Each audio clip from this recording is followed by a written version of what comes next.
প্রতি বছরই আমাদের স্কুলে খুব খুব খুব ধুমধামে আয়োজিত হয়। এইবারও সেটার মাত্রা হয়তো বেড়েছে, কমেনি।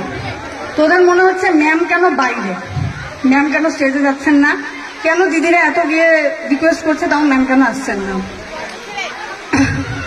এখানে বিষয়টা হচ্ছে সবার ভাবনা তো একরকম হয় না। আর তোরা প্রত্যেকে সচেতন, তোরা জানিস যে আমাদের রাজ্য তথা দেশ এই মুহূর্তে এমন একটা পরিস্থিতির মধ্যে দিয়ে যাচ্ছে, যখন আর যাই হোক কোনো সাংস্কৃতিক মনোজ্ঞ অনুষ্ঠানে কোনো শিক্ষিত মানুষ উচ্ছ্বাস প্রকাশ করতে পারে না।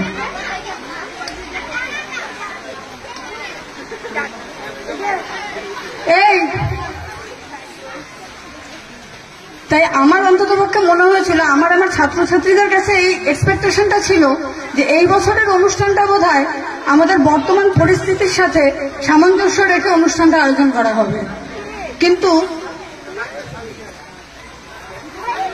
বাচ্চারা বোধহয় আনন্দ করতে বেশি ভালোবাসে, আর সেই আনন্দটা বোধহয় চটুল গান নাচে বেশি ভালো হয়। প্রতি বছর আমরা অ্যালাউ করি, অনেক কিছুই আমরা করি, কিন্তু এই বছর বোধহয় আমরা একটা সুন্দর নাটকের আয়োজন করতে পারতাম, একটা পপ নাটিকার আয়োজন করতে পারতাম, অন্ততপক্ষে আজকে সবাই আমরা একটা করে কালো ব্যাচ ধারণ করতে পারতাম। এটা বোঝানোর জন্য যে আমরাও সামাজিকভাবে সচেতন। তোদের কোনো দোষ নেই, দোষ আমাদের, দোষ আমার। আমি ব্যক্তিগতভাবে এই দায় স্বীকার করি যে আমি আমার স্টুডেন্টদেরকে বর্তমান পরিবেশ পরিস্থিতির সাথে কিভাবে মোকাবিলা করতে হয়, কিভাবে রিয়াক্ট করতে হয় সেটা শেখাতে পারিনি। তোরা খুব ভালো স্টুডেন্ট, তাই তোরা এত কিছুর আয়োজন করেছিস আমাদের জন্য, আমার জন্য। কিন্তু আমি এত ভালো টিচার নই যে মাথা পেতে তোদের কাছ থেকে এই সংবর্ধনা নিতে পারি। আমি তোদের তো কিছু শেখাতে পারিনি। পেরেছি শেখাতে যে এই পরিস্থিতিতে নাচ আসে না, শেখাতে পেরেছি আমি তোদের। তোদের এটা শেখানোর দায়িত্ব কার ছিল? আমাদের। পেরেছি আমি পারিনি। সেই ব্যর্থ টিচারকে তোরা সংবর্ধনা দিতেই পারিস, কিন্তু আমার তো মিনিমাম লজ্জা আছে, বল। আমার তো মিনিমাম লজ্জা আছে।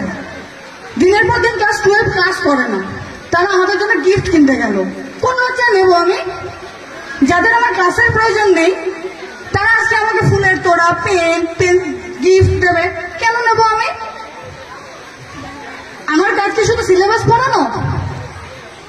তোদের আমি সবসময় ক্লাসে একটা কথা বলি তো, যে আমি চাকরি পেয়ে টিচার হয়েছি মানে এই নয় যে তোরা আমাকে সম্মান করতে বাধ্য, তাই কি না।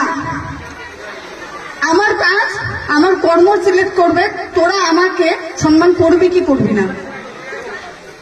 তোদের কাছে 13 বছর ধরে শিখেছি, যতদিন থাকবো শিখবো। আর সত্যি বলছি, এই 13 বছরে হয়তো আমি তোদের কিছুই শেখাতে পারিনি। তোরা আমাকে ক্ষমা করিস না, তোরা সত্যি আমায় ক্ষমা করিস না। আমি তোদের যোগ্য নই।